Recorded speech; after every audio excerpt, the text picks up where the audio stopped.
जय हिंद छात्रों। तो कैसे हैं आप लोग? आई होप आप लोग बहुत ही बढ़िया होंगे और अपनी पढ़ाई जो है बहुत ही मजेदार तरीके से कर रहे होंगे। देखिए, आज हम आपको इस क्लास में क्लास 12th फिजिक्स में जो टॉपिक है बायो सेवर्ट का नियम, इसका आज हम निपटारा करने वाले हैं आपकी इस क्लास में। तो आइए स्टार्ट करते हैं बिना कोई टाइम वेस्ट किए। देखिए, सबसे पहले आपको समझना होगा बायो सेवर्ट है क्या। देखिए, ये फ्रांस के वैज्ञानिकों के नाम है बायो सेवर्ट। समझ रहे हैं? उन्होंने कुछ नियम दिए थे किसके प्रति। उन्होंने कहा कि एक धारावाही चालक में अगर हम किसी प्रकार की एक धारा प्रवाहित करते हैं तो उसके बाहर एक जो है चुंबकीय क्षेत्र उत्पन्न हो जाता है। उससे संबंधित इन्होंने जो है कुछ जो है अपने निष्कर्ष दिए थे, वो निष्कर्ष हमने सामने लिख दिए हैं। ठीक है, देखिए आप अपनी नोटबुक में क्या लिख सकते हैं कि इसमें क्या लिखेंगे कि माना एक धारावाही चालक एक्स एवं वाई है। ठीक है, जिसका एक अल्पखंड, अल्पखंड का मतलब होता है एक छोटा सा भाग, जिसका एक छोटा सा भाग डेल्टा एल है। और इसमें क्या है, बिंदु पी पर हमें चुंबकीय क्षेत्र भी ज्ञात करना है, अर्थात इसका हमें फॉर्मूला निकालना है। ठीक है, तो चलिए स्टार्ट करते हैं। सबसे पहला पॉइंट इन्होंने क्या बताया कि चालक में प्रवाहित धारा के समानुपाती होता है।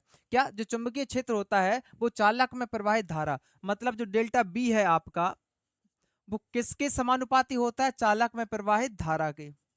ठीक है, ये क्या है आपका इक्वेशन नंबर पहली हो गई। अब देखिएगा दूसरा क्या है, यह चालक क्या कि चुंबकीय क्षेत्र चालक खंड की लंबाई के समानुपाती, मतलब इसकी जो लंबाई होगी ये क्या होगा, उसके समानुपाती होगा।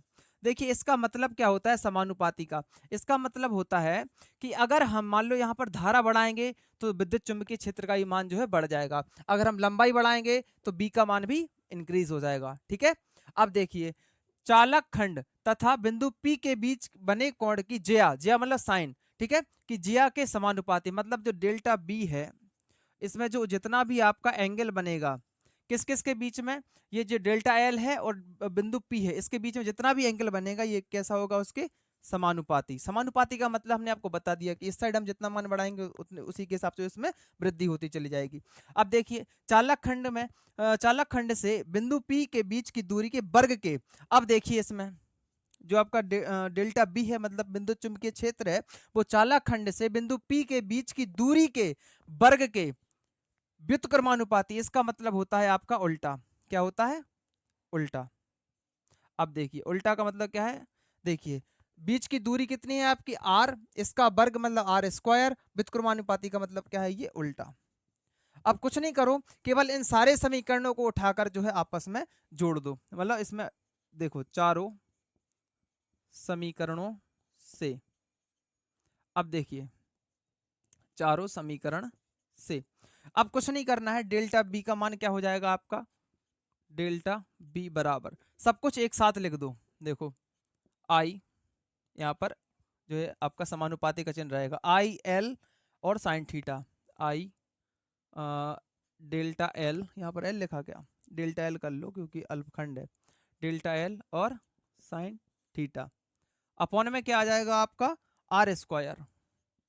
ठीक है, अब देखो जब भी प्रोपोर्शनल या समानुपाती का चिन्ह हटाया जाता है तो साथ में एक नियतांक जुड़ता है। इसमें क्या नियतांक जुड़ेगा, इसमें जुड़ेगा आपका, हम रेड पेन से लिखे दे रहे हैं जिससे कि आपको थोड़ा सा नोटिस करने में अच्छा लगे और पढ़ने में भी थोड़ा सा सहूलियत हो। डेल्टा बी बराबर क्या हो जाएगा, mu naught zero upon 4 pi, और क्या बचा, I delta L sine theta upon R square. ये क्या है आपका बायो सेवर्ट का नियम है। आई होप आपको टॉपिक समझ में आ गया होगा। ठीक है, एक प्यारा सा कमेंट जरूर छोड़ दीजिएगा जय हिंद सर करके। ठीक है, मिलते हैं नेक्स्ट ऐसे इंटरेस्टिंग टॉपिक के साथ, तब तक के लिए जय हिंद जय भारत। इसे नोट कर लो या फिर इसका स्क्रीनशॉट कर लो।